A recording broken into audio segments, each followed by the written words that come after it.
दोस्तों आप करनी है तो किताबों से कीजिए, इंसान से क्या। जान देनी है तो मुल्क के लिए दीजिए, किसी इंसान के लिए क्या। हेलो दोस्तों, चलिए शुरुआत करते हैं क्लास नंबर 13 की, और जहाँ पर हम पढ़ रहे हैं वोकैबुलरी वन वर्ड सब्स्टिट्यूशंस। आज की क्लास बहुत स्पेशल है। बहुत सारे बच्चों की डिमांड थी कि सर क्लास को थोड़ा लेंदी रखिए, थोड़ा लंबा कीजिए, वर्ड्स की थोड़ा नंबर बढ़ाइए, वर्ड्स ज़्यादा कराइए। तो आज लेकर आ चुका हूँ, वर्ड्स आज ज़्यादा है और क्लास भी काफ़ी लंबी होगी, तो बांध लीजिए अपनी पेटी और चलिए शुरुआत करते हैं। तो जैसे मैंने आपको बता दिया कि हम यहाँ पर मोस्ट रिलेवेंट OWS कवर कर रहे हैं और प्रीवियसली आस्क्ड वोकैबुलरी को हम यहाँ पर डील करते हैं, जो कि most repetitive one word substitutions होते हैं, जिनकी एग्जाम में आने की संभावना ज़्यादा होती है। उन वर्ड्स को हम यहाँ पे कवर करते हैं। तो चलिए शुरुआत करते हैं एक अच्छी सी क्लास की। Let's begin. तो पहला वर्ड आपकी स्क्रीन पे दोस्तों, मार्टर। मार्टर कौन होता है? इसको हिंदी में बोलते हैं शहीद या बलिदानी। जो व्यक्ति अपने देश के लिए जान दे दे, या किसी पर्टिकुलर आइडिया या विचार या अपनी आइडियोलॉजी के ऊपर वो अपनी जान दे दे देश के लिए या किसी भी चीज के लिए, तो उसको हम मार्टर बोलते हैं, यानी कि बलिदानी और शहीद बोलते हैं। यहाँ पर देखिए, अ पर्सन हु विलिंगली, एक इंसान जो विलिंगली अपनी इच्छा से सफर और सेक्रीफाइस देयर लाइफ, अपनी लाइफ को सेक्रीफाइस कर दे, बलिदान दे दे, ऐसे व्यक्ति को हम क्या बोलेंगे? मार्टर बोलेंगे। क्या बोलेंगे? मार्टर। भगत सिंह जैसा मार्टर कौन हो सकता है यार हमारे इंडिया में? भगत सिंह जैसा, जिसने मात्र बहुत कम उम्र में, जिस उम्र में आजकल तुम लोग जो है ना इश्क लड़ाते हो ना, उस उम्र में उसने इश्क लड़ाया मुल्क से, अपने देश से, अपनी मिट्टी से। तो मुल्क से जिनको प्रेम होता है ना, वो मार्टर हो जाते हैं, वो बलिदानी हो जाते हैं, वो शहीद हो जाते हैं, उनके लिए कोई फर्क नहीं पड़ता। ठीक है, तो यहाँ पर देखिए, Bhagat Singh an Indian revolutionary. Bhagat Singh कौन है? एक क्रांतिकारी है, भारतीय क्रांतिकारी है, एंड फ्रीडम फाइटर, उन्होंने आज़ादी के लिए लड़ाई करी है। बिकम ए मार्टर, वो शहीद हो गए हैं। For his involuntary in fight against British rule, उन्होंने अंग्रेजों के खिलाफ क्या किया था? इनवॉलेंट्री, यानी कि खुद अपनी इच्छा से लड़ाई करी थी। तो समझ गए ना, मार्टर्स किसको बोलते हैं? शहीद को। और दोस्तों याद रखिए, ये आपका जीएस का एक क्वेश्चन बन सकता है कि 23 मार्च को शहीद दिवस बनाया जाता है। तो यहां पर हमने आपको जीएस भी पढ़ा दी। ठीक है, 23 मार्च को शहीद दिवस बनाया जाता है। अगला वर्ड देखिए दोस्तों, मैन्युस्क्रिप्ट। क्या होता है दोस्तों? मैन्युस्क्रिप्ट को समझिए। The term manuscript refer to a handwritten or typewritten document.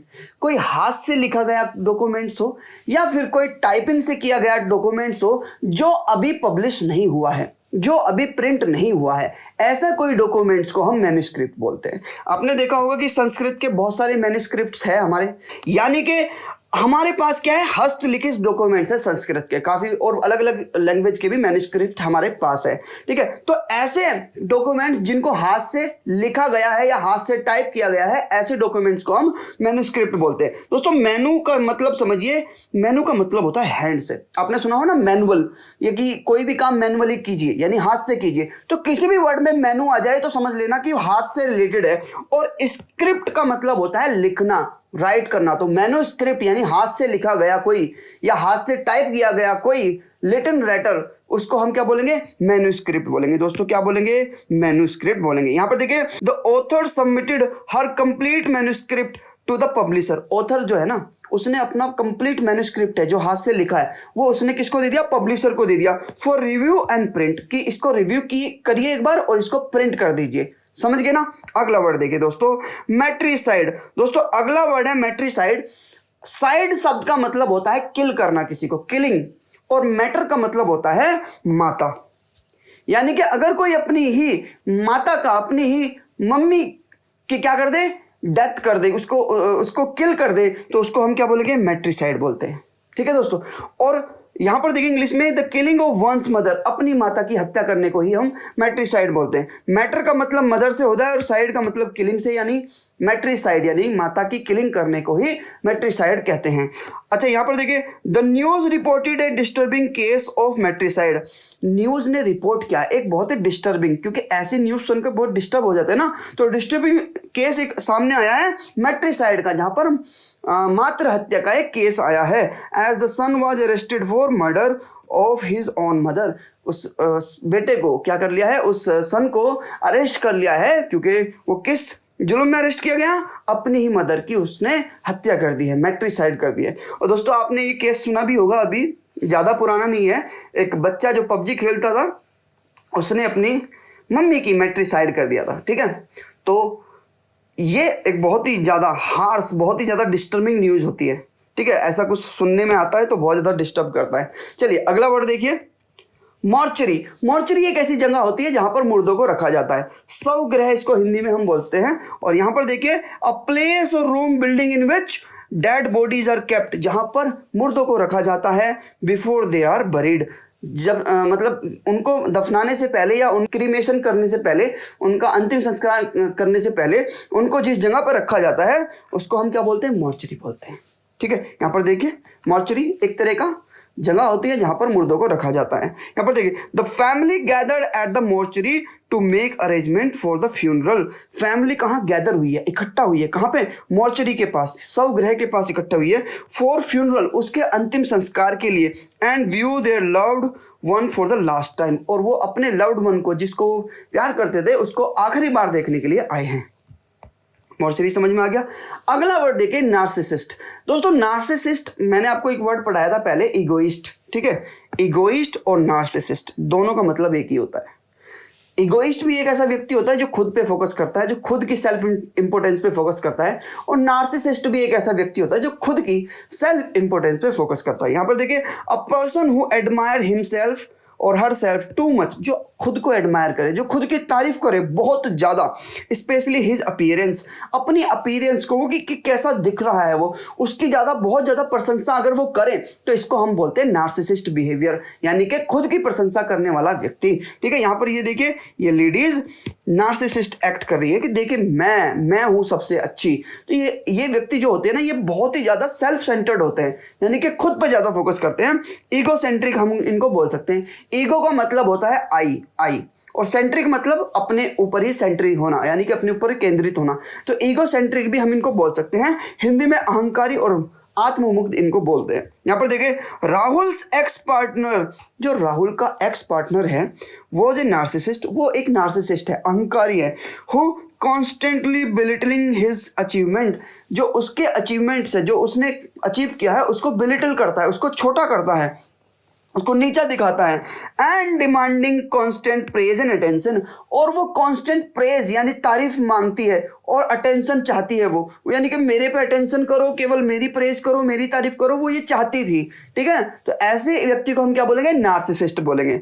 अगला वर्ड देखिए दोस्तों, ओमनीवोरस। दोस्तों ओमनी शब्द का मतलब होता है ऑल से, यानी कि सभी से, ओमनी, ठीक है। ये एक प्रीफिक्स है, इसको समझिए। ओमनी अगर कहीं पर शब्द आ जाए, ओमनी अगर कहीं पर शब्द आ जाए तो इसका मतलब होगा दोस्तों ऑल से, सभी से, ठीक है, सभी। तो जहां पर भी ओमनी आ जाए उसका मतलब सभी से याद रखना। और अभी मैं इस प्रीफिक्स से आपको 5-6 वर्ड याद करा दूंगा अभी के अभी। देखिएगा, ओमनीवोरस समझिएगा। वोरस का मतलब होता है टू ईट समथिंग, ठीक है। वोरस का मतलब क्या होता है, कुछ खाना। ओमनी का मतलब सब कुछ, सभी। तो ओमनीवोरस जो सब कुछ खाए, जो पेड़ पौधे भी खाए, मीट मांस भी खाए, मछली भी खाए, सब कुछ खाए, फल फ्रूट भी खाए, ऐसे क्रिएचर को, ऐसे जीव को हम क्या बोलेंगे, ओमनीवोरस बोलते हैं। जैसे हम इंसान जो होते हैं वो ओमनीवोरस की कैटेगरी में आते हैं, हम फल भी खाते हैं, साग सब्जी भी खाते हैं और मीट का भी सेवन कर लेते हैं। तो ऐसा व्यक्ति या ऐसा जानवर जो सब कुछ खाए उसको ओमनीवोरस बोलते हैं। देखिए, eating all type of food, plants and meat, जो सब तरह का खाना खाए उसको ओमनीवोरस बोलते हैं। जैसे आपने देखा होगा, बियर जो होता है, भालू जो होता है ना, वो ओमनीवोरस होता है, वो सब कुछ खाता है, ठीक है। Bear are known for being omnivorous. Bear जो होते हैं ना, वो ओमनीवोरस के लिए जाने जाते हैं। एनिमल है ये। As they eat diverse diet consisting of fish, berries, nuts and even small mammals. ये क्या खाते हैं, ये मछली भी खाते हैं, बेरीज भी खाते हैं, नट्स भी खाते हैं और छोटे जानवरों को भी खा जाते हैं, ठीक है। तो इनको हम बोलते हैं ओमनीवोरस एनिमल। समझ गए दोस्तों? अगला वर्ड देखिए। अच्छा, मैंने आपको बताया कि ओमनी का मतलब क्या होता है दोस्तों। ओमनी का मतलब मैंने अभी बताया आपको, ऑल से होता है या सभी से होता है। जहां पर भी ओमनी आ जाए सभी का मतलब होगा। यहां पर देखिए ओमनी बस। ओमनी बस मतलब बस का मतलब क्या होता है, एक व्हीकल होता है, एक गाड़ी होती है। तो ओमनी बस का मतलब होता है ए व्हीकल कैरिंग मैनी पैसेंजर, एक ऐसी गाड़ी जो बहुत सारे पैसेंजर को कैरी करके ले जाती है, उसको ओमनी बस बोलते हैं। उसके बाद ओमनी फेरिस। अब देखो फेरिस का मतलब होता है काइंड, तरह, यानी कि ओमनी फेरिस का मतलब होता है जो सभी तरह की कैटेगरी को शो करता हूं। तो ओमनी का मतलब सभी और फेरिस का मतलब काइंड, यानी सभी तरह का कोई भी पर्टिकुलर चीज के लिए यूज होता है। ओमनीपोटेंट, ओमनी का मतलब सभी और पोटेंट का मतलब पावर, जिसके अंदर सभी पावर है उसको ओमनीपोटेंट बोलते हैं। हैविंग अनलिमिटेड पावर, ठीक है। ओमनी प्रेजेंट, यानी ओमनी का मतलब सभी और प्रेजेंट का मतलब होता है कि जो हर जगह क्या हो, प्रेजेंट हो, ठीक है। तो ओमनी प्रेजेंट जो हर जगह प्रेजेंट हो उसको ओमनी प्रेजेंट बोलते हैं। एग्जिस्टिंग एवरीवेयर एट वंस, जो एक ही समय पे हर जगह प्रेजेंट हो उसको ओमनी प्रेजेंट बोलते हैं। जैसे गॉड जो होता है, भगवान अल्लाह जो होते हैं, उसको हम ओमनी प्रेजेंट बोलते हैं कि वो हर जगह है, ओमनी प्रेजेंट है, हर जगह प्रेजेंट है, सभी जगह प्रेजेंट है, ठीक है। ओमनी साइंट, ओमनी का मतलब सभी और साइंट का मतलब नॉलेज या जानना, तो सब कुछ जानने वाले को ओमनी साइंट बोलते हैं, ठीक है। ओमनीवोर, ओमनी का मतलब सभी और वोर का मतलब खाना, यानी कि जो सब कुछ खाए उसको ओमनीवोर कहते हैं।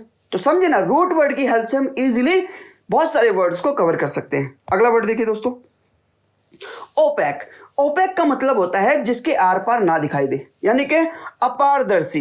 यहां पर देखिए 3 पिक्चर दिख रही है आपको। एक पिक्चर में आपको ट्रांसपेरेंट दिख रही है, एक ट्रांसलूसेंट और एक ओपेक। तीनों को समझिए। ट्रांसपेरेंट क्या होता है, जिसके आर पार बिल्कुल क्लियरली दिखता हो उसको ट्रांसपेरेंट बोलते हैं। ट्रांसलूसेंट वो होता है जिसके थ्रू लाइट तो चली जाती है लेकिन क्लियरली उसके आर पार नहीं दिखता, उसको ट्रांसलूसेंट बोलते हैं। और ओपेक जो होता है वो बिल्कुल अपारदर्शी होता है, उसके आसपास कुछ भी, उसके आर पार कुछ भी दिखाई नहीं देता। तो ओपेक क्या होता है? ओपेक होता है बच्चे that you can not see through, जिसके आर पार आप ना देख सको उसको हम ओपेक कहते हैं। समझे? 3 वर्ड को याद रखिए, एग्जाम में कई बार आते हैं, transparent, translucent and opaque. Transparent जिसके आर पार दिखता हो, ट्रांसलूसेंट जिसके आर पार लाइट तो चली जाएगी लेकिन आर पार नहीं दिखेगा, धुंधला दिखेगा, और ओपेक जिसके आर पार कुछ भी नहीं दिखता, बिल्कुल अपारदर्शी। यहां पर देखिए, the window of the building were covered with opaque curtains. जो बिल्डिंग के जो क्या है, जो विंडोज है, जो उसकी खिड़कियां हैं, वो किससे कवर है? ओपेक कर्टेन से, यानी कि जो पर्दे हैं वो ओपेक है, उसके आर पार नहीं दिख रहा है, ठीक है। Preventing anyone from looking inside, prevent का मतलब है बचाता है, किसको? किसी को अंदर देखने के लिए ये इसको रोकता है, बचाता है। अगला वर्ड देखिए, पैसिफिस्ट। दोस्तों पैसिफिस्ट का मतलब होता है शांतिवादी, एक ऐसा व्यक्ति जो शांति प्रिय है, जो ये चाहता हो कि दुनिया में शांति बनी रहे, उसको हम पैसिफिस्ट बोलते हैं। यहां पर देखिए ये महिला एक पैसिफिस्ट पोस्टर ले रही है, पीस नॉट वॉर, ये कह रही है कि शांति बनाए रखिए, वॉर मत कीजिए, जंग मत कीजिए। A person who believe that war and violent are always wrong, एक ऐसा व्यक्ति जो जंग को और वायलेंट को, यानी कि अहिंसा को, लड़ाई को क्या बोलती है? हमेशा गलत बोलती हो, ऐसे व्यक्ति को हम क्या बोलेंगे? पैसिफिस्ट बोलेंगे, यानी कि बिल्कुल शांतिवादी व्यक्ति। Aruna a pacifist actively promotes peaceful dialogue. Aruna जो है ना वो एक पैसिफिस्ट है, वो एक शांतिवादी है, वो कहती है हमेशा कि पीसफुल डायलॉग करो, पीसफुली यानी कि शांति के साथ बात करो। And understanding between community in India, यानी कि कम्युनिटीज है, जो समुदाय है भारत के अंदर, उनके अंदर क्या होनी चाहिए? अंडरस्टैंडिंग होनी चाहिए, उनके अंदर समझ होनी चाहिए, ऐसी ये बात करती है, पैसिफिस्ट बोलते हैं। अगला वर्ड देखिए, पैराबल। दोस्तों पैराबल होती है ना, नीति कथा होती है, जिसमें मॉरल स्टोरीज बताई जाती है कि क्या अच्छा है, क्या बुरा हो, क्या बुरा है, ऐसी स्टोरी बताने वाले कहानी को हम पैराबल बोलते हैं। एक्चुअली में पैराबल का यूज ज्यादातर जो आपने देखा होगा बाइबल के अंदर किया गया है। यहां पर देखिए, story or narrative that is used to convey a moral or spiritual lesson, यानी कि आध्यात्मिक लेसन हो, ठीक है, और एक या कोई मोरल नीतिगत कोई मैसेज हो, ऐसे मैसेज को बताने वाले मैसेज को हम क्या बोलते हैं? पैराबल बोलते हैं, ठीक है। Specially told by Jesus in Bible, specially ये बाइबल में जीसस जी के द्वारा बताई गई जो कथा है उनको हम पैराबल बोलते हैं। जो नीति कथा होती है या फिर जो स्पिरिचुअल लेसन्स होते हैं, अच्छे और बुरे के बीच में जो फर्क बताते हैं, ऐसे लेसन्स को हम पैराबल बोलते हैं। तो पैराबल एक नीति कथा होते हैं। देखिए, Jesus often use parable to convey profound spiritual teaching. Jesus जो होते हैं ना, वो हमेशा पैराबल का यूज करते थे। कन्वे का मतलब है किसी चीज को एक्सप्लेन करना या बताना। प्रोफाउंड स्पिरिचुअल टीचिंग, जो उनकी आध्यात्मिक पढ़ाई थी उसको बताने के लिए वो पैराबल का यूज करते थे, ऐसी कथा का यूज करते थे जिसमें नीतिगत मोरल स्टोरी को। His disciples and the crowd gather around him, जो उसके चारों ओर क्राउड होता था वो उनको क्या पैराबल के थ्रू समझाते थे। अगला, फिलिस्तीन। फिलिस्तीन कौन होता है दोस्तों? फिलिस्तीन एक कंट्री भी है और इसको फिलिस्टाइन बोलते हैं। फिलिस्टाइन है, इस वर्ड को क्या बोलेंगे? फिलिस्टाइन। तो फिलिस्टाइन एक ऐसा व्यक्ति होता है जिसको आर्ट की समझ नहीं होती, जिसको म्यूजिक की समझ नहीं होती, डांस की समझ नहीं होती, और जिसको आर्ट की समझ नहीं होती, उसको हम फिलिस्टाइन बोलते हैं। कला, साहित्य, संगीत आदि का सौंदर्य को ना समझने वाला को ही हम फिलिस्टाइन बोलते हैं। अ person who does not like understand art, literature और म्यूजिक, जो लाइक ना करे किसको? आर्ट को, लिटरेचर को और म्यूजिक को, जो पसंद ना करे उसको क्या बोलेंगे? फिलिस्टाइन बोलेंगे। यहाँ पर देखिए, ये व्यक्ति तो फिलिस्टाइन नहीं है, ये आर्ट को पसंद करता है, ठीक है। Despite being surrounded by museum and gallery, यानी कि इसके बावजूद भी, डिस्पाइट का मतलब है इसके बावजूद भी, कि वो सराउंडेड है, घिरा हुआ है किससे? म्यूजियम से और गैलरी से, यानी कि जो आर्ट की गैलरी होती है जहां पर आर्ट को सजाया जाता है, उससे वो घिरा हुआ है, लेकिन उसके बावजूद भी he showed no interest in art, वो आर्ट में कोई भी इंटरेस्ट नहीं दिखाता है। वो एक फिलिस्टाइन बंदा है, वो एक आर्ट को पसंद नहीं करने वाला बंदा है। Earning a reputation among his friend as philistine, उसने अर्न किया है अपने दोस्तों के बीच में एक फिलिस्टाइन, क्या एक फिलिस्टाइन रेपुटेशन उसकी ऐसी बन गई है कि वो आर्ट को पसंद नहीं करता है। अगला वर्ड देखिए, यहाँ पर देखिए प्लेगरिज्म। प्लेगरिज्म क्या होता है दोस्तों? अगर कोई व्यक्ति किसी दूसरे व्यक्ति का आइडिया चुरा ले या उसकी लिखी हुई कुछ बातों को चुरा ले, उसका कंटेंट चुरा ले और उसे ये दिखाए कि ये मैंने लिखा है या मैंने बनाया है, तो ऐसे व्यक्ति को हम प्लेगरिज्म बोलते हैं। यहाँ पर देखिए, किसी के विचारों, शब्दों या कृति को अपना बताकर प्रयोग करने की क्रिया को हम क्या बोलते हैं? प्लेगरिज्म बोलते हैं। यानी कि इस प्रकार की चोरी को, इस तरह किए गए विचारों को हम क्या बोलते हैं? प्लेगरिज्म बोलते हैं। The act of copying another person's ideas, words और pretending they are your own, किसी के आइडिया को चुराना, किसी के वर्ड्स को चुराना, किसी के वर्क को चुराना और ये दिखाना, ये प्रिटेंड करना, ये दिखाना कि ये मेरा है, मैंने बनाया है, तो ऐसे सिस्टम को ऐसे क्या बोलेंगे? हम प्लेगरिज्म बोलेंगे। देखिए, the student was cot committing plagiarism, जो स्टूडेंट है वो पकड़ा गया है किस में? प्लेगरिज्म उसने किया है, उसने दूसरे के कंटेंट को चुराया है। By copying and pasting paragraphs, उसने कॉपी पेस्ट किया है पैराग्राफ, यानी कि उसने खुद नहीं लिखे हैं वो पैराग्राफ्स, उसने किसी के कॉपी करके पेस्ट कर दिए, तो इस चीज को हम क्या बोलते हैं? प्लेगरिज्म बोलते हैं। कॉपी पेस्ट वाले सिस्टम को प्लेगरिज्म बोलते हैं, ठीक है। चलिए अगला वर्ड देखिए, पॉलीगेमी। दोस्तों, पॉली का मतलब होता है मैनी, पॉली का मतलब होता है मैनी से, यानी बहुत से, और गेमोस का मतलब होता है मैरिज से। जो एक से ज्यादा मैरिज करे उसको पॉलीगेमी बोलते हैं। यहाँ पर देखिए, ये व्यक्ति की 2 वाइफ है, तो इस व्यक्ति को हम क्या बोलेंगे? पॉलीगेमी, यानी कि एक से ज्यादा शादी करने वाले को हम पॉलीगेमिस्ट बोलते हैं। The custom of having more than 1 wife at the same time, ये रिवाज होता है जिस व्यक्ति का एक ही समय पर 2 वाइफ हो या एक से ज्यादा वाइफ हो, उसको हम पॉलीगेमी बोलते हैं। इन सर्टेन सोसाइटी, बहुत से समाज में polygamy is accepted and legal, allowing individual to have multiple spouse. जो कुछ समाज में क्या होता है ना, पॉलीगेमी एक्सेप्ट की गई है, स्वीकार कर ली गई है और लीगल इसको कर दिया गया है कि ये कानूनी रूप से भी ठीक है। Allowing individual to have multiple spouse, allow कर दिया गया है कि एक इंडिविजुअल, एक व्यक्ति मल्टीपल वाइफ को रख सकता है, स्पाउस यानी पत्नियों को रख सकता है। And from complex family structure, जो कॉम्प्लेक्स फैमिली स्ट्रक्चर होता है उसमें ये अलाउ कर दिया जाता है। चलिए अगला देखिए, हिंदी में इसको बहुपत्नी प्रथा बोलते हैं। अगला वर्ड देखिए, साइकोलॉजी। दोस्तों, लॉजी का मतलब स्टडी होता है, साइको का मतलब होता है माइंड, बुद्धि, यानी कि माइंड को पढ़ना। साइकोलॉजी क्या होता है? स्टडी का मतलब, लॉजी का मतलब क्या? स्टडी, यानी कि बुद्धि की स्टडी को हम साइकोलॉजी बोलते हैं। व्यक्तियों के मन, व्यवहार की रीतियों का वैज्ञानिक अध्ययन, मनोविज्ञान इसको हम बोलते हैं, साइकोलॉजी। यहाँ पर देखिए, the scientific study of the mind and the way that people behave, जो साइंटिफिक, साइंस के थ्रू जो बिहेवियर की स्टडी होती है, ह्यूमन के ब्रेन की, इसको हम क्या बोलते हैं, साइकोलॉजी बोलते हैं। देखिए, she decided to pursue a degree in psychology, उसने डिसाइड किया है कि वो साइकोलॉजी पढ़ाई के अंदर क्या कर डिग्री हासिल करेगी। To better understanding human behaviour, इंसान के बिहेवियर को समझने के लिए, and help people overcome psychological challenge, और वो दूसरों की हेल्प करेगी कि जो व्यक्ति साइकोलॉजिकल यानी मानसिक बुद्धि रोग से पीड़ित है उनकी वो हेल्प करेगी। ठीक है, साइकोलॉजी समझ गए ना। अगला वर्ड देखिए, रेकलेस। दोस्तों, रेकलेस एक ऐसा व्यक्ति होता है जो समाज से कट के रहता है, जो अकेला रहता है, एकांतवासी, एकांतवासी, इसको हम रेकलेस बोलते हैं। अ person who live alone and who maintain very little contact with other people और सोसाइटी, जो दूसरे लोगों के साथ और समाज के साथ बहुत ही कम कॉन्टैक्ट रखता है, ऐसे व्यक्ति को हम रेकलेस बोलते हैं। हम बोलते हैं व्हाट अ रेकलेस पर्सन, यार अकेला रहता है, किसी से मिलता नहीं, he is a very reckless person. ठीक है, तो यहाँ पर देखिए ये लड़का रेकलेस है, बिल्कुल कोने में अकेला बैठा है।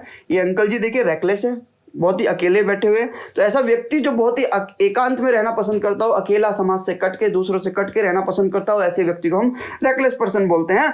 The elderly man living at the edge of the village, जो बूढ़ा व्यक्ति है, एल्डर व्यक्ति है, वो एज ऑफ द विलेज यानी गाँव के बाहर रहता है, वॉज नोज ए रेकलेस, वो रेकलेस के नाम से जाना जाता है, यानी एकांत वासी के नाम से जाना जाता है। Rarely scene interacting with other, rarely मतलब बहुत कम देखा जाता है उनको कि वो इंटरेक्ट करते हैं, बात करते हैं दूसरे लोगों से। And preferring the quiet solitude of his cottage, और वो क्या प्रीफर करते हैं कि वो अपनी कॉटेज में, अपने जगह पर रहना पसंद करते हैं। सॉलिट्यूड मतलब अकेला। रेजिसाइड, अगला वर्ड है रेजिसाइड। दोस्तों, रेजिसाइड शब्द जो है इसका मतलब होता है किल करना, और रेजी का मतलब होता है किंग से, राजा से। तो याद रखिए, रेजी राजा, साइड किलिंग, राजा की किलिंग को रेजिसाइड बोलते हैं, समझ गए ना। तो रेजिसाइड का मतलब है राजा की किलिंग करना, यानी राज हत्या को रेजिसाइड बोलते हैं। The action of killing a king, जो राजा को मारने का जो क्रिया होती है उसको हम रेजिसाइड बोलते हैं। रेज का मतलब होता है किंग से और साइड का मतलब किलिंग से, तो राजा की किलिंग को रेजिसाइड बोलते हैं। The king narrowly escaped regicide, जो राजा था उसने बहुत नैरोली, बहुत ही कम उसमें स्केप कर दिया, बच गया है वो रेजिसाइड को, उसने अपनी राज हत्या से बच गया है। When A group of conspirator, जब एक समूह था, कॉन्स्पिरेटर का मतलब जो षड्यंत्र रचते हैं उनका एक समूह था, उनसे वो बच गया है।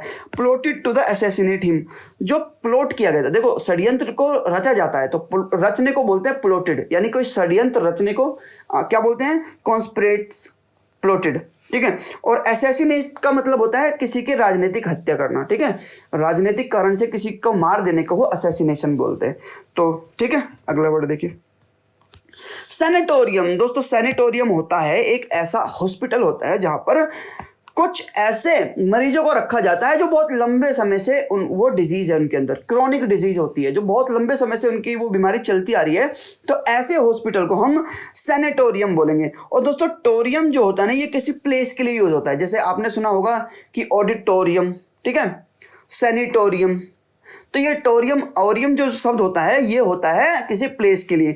तो सैनिटोरियम एक ऐसी प्लेस होती है, किसी जगह होती है जहां पर मरीजों को रखा जाता है जो बहुत लंबे समय से बीमार है। यहां पर देखिए, a type of hospital where patient who need a long period of treatment for an illness can stay.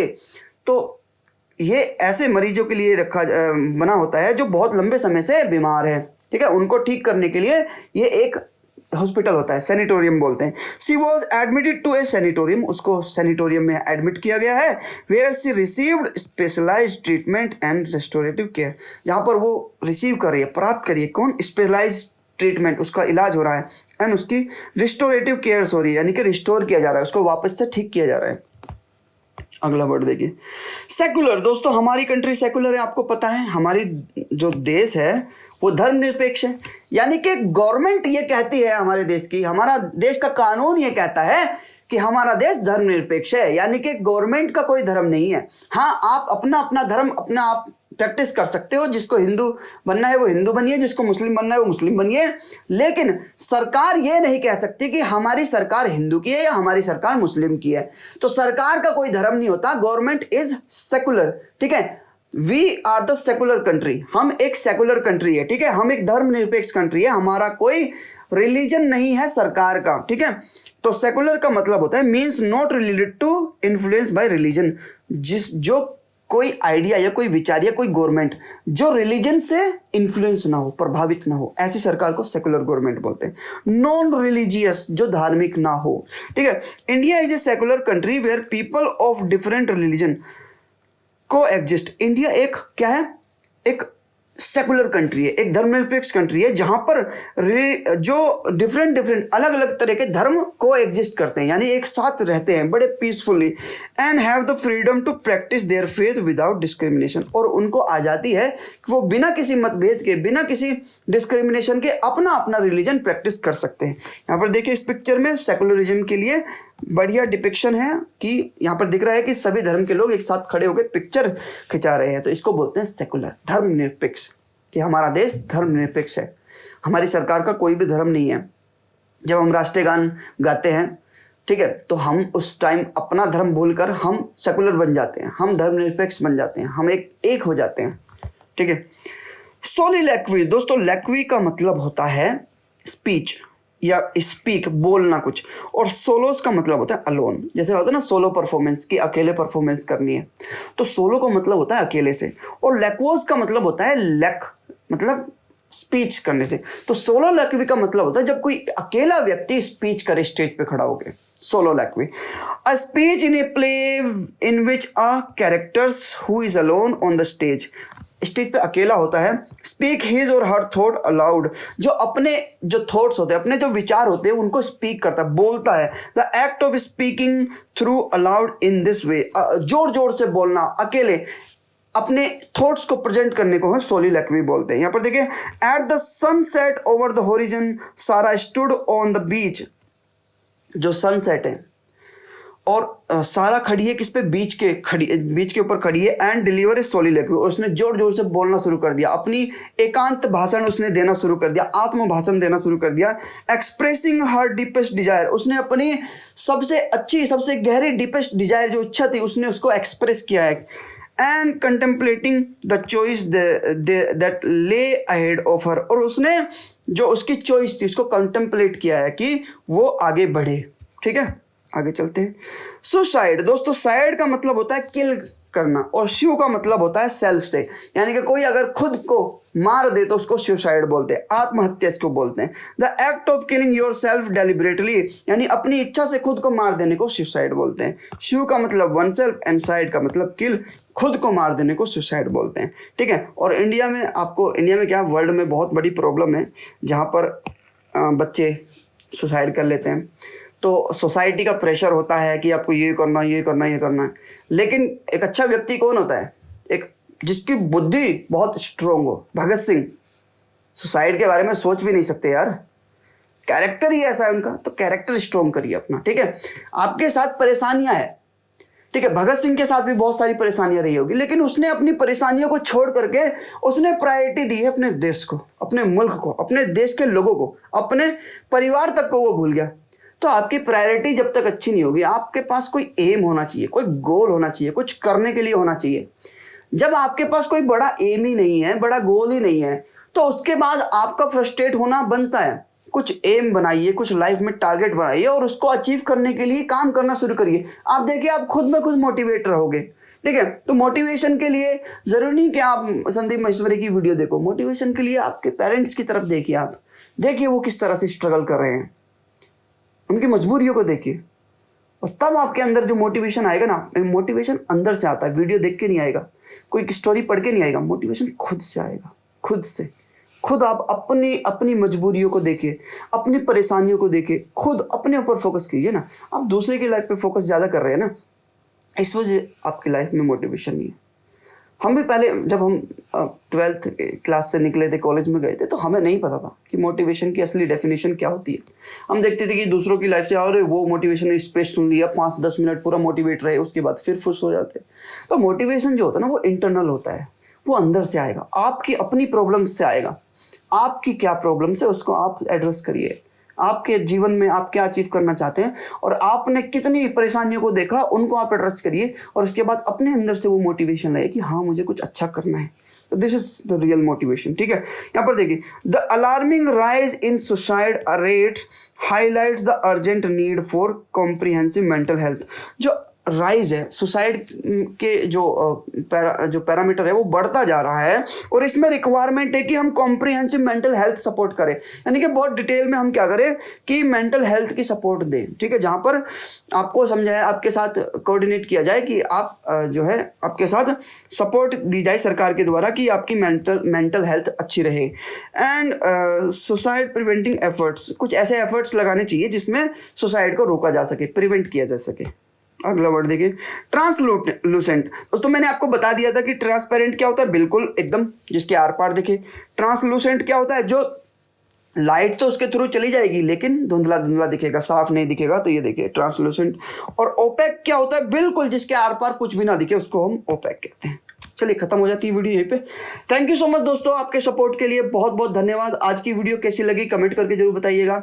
Don't forget to subscribe my channel दोस्तों, और बेल आइकन का बटन दबा दीजिए। जब आप सब्सक्राइब करोगे ना तो वहीं पे आपको बेल आइकन का बटन दिखाई देगा, ठीक है, तो वहां पर सब्सक्राइब करके बेल आइकन का बटन दबा दीजिए और अपने दोस्तों के साथ शेयर करिए दोस्तों, क्योंकि इस तरह की वीडियो आपको पूरे इंटरनेट पे नहीं मिलेगी जहां पर इतना अच्छा प्रेजेंटेशन मैं कोशिश करता हूं आपके सामने देने की।